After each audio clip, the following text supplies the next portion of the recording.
Jacques David, responsable du parcours sur le marathon de Nantes. J'ai moi-même une petite expérience de marathon, j'ai dû en faire une trentaine. Je me suis orienté aussi sur quelques 100 km. Et maintenant, c'est quand même un petit peu ancien, c'était dans une autre vie. Mais mon premier marathon, je l'ai fait en 1983 à Nantes.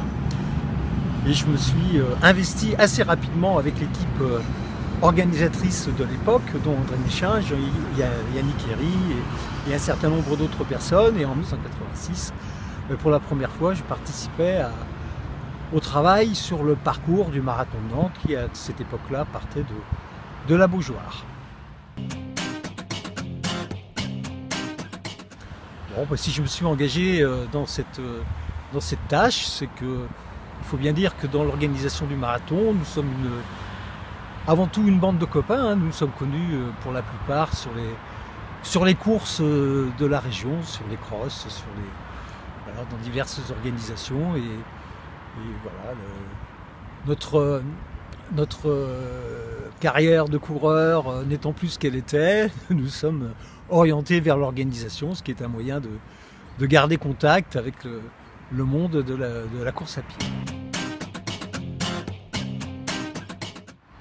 Alors, depuis quelques années maintenant, je m'occupe de l'organisation des parcours sur le marathon de Nantes.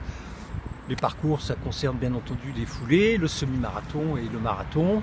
Et pour tout vous dire, ça nous occupe beaucoup parce que tous les ans, compte tenu des travaux dans la ville, il faut changer les parcours. Voilà. Donc c'est pas une masse à faire, vous en doutez bien. Trouver le 10 km, c'est relativement facile. Le semi, ça reste encore raisonnable. Le marathon, c'est beaucoup plus compliqué, mais on y arrive et on a plaisir. Enfin, en tous les cas, moi j'ai plaisir à cette recherche et à aboutir à un marathon qui semble convenir puisque les retours sont plutôt satisfaisants.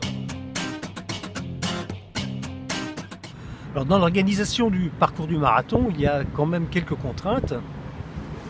La première contrainte, c'est qu'on a une ligne d'arrivée qui est immuable. On ne peut pas la changer, elle est à la Cité des Congrès et elle doit y rester. Et on a une ligne de départ qui, à quelques mètres près, se situe au niveau de la cathédrale et sur laquelle on ne peut pas jouer beaucoup. Donc il faut trouver entre ces deux points de départ, il faut trouver un parcours, donc 42 km 195. Et ça amène à quelques gymnastiques en fonction des travaux.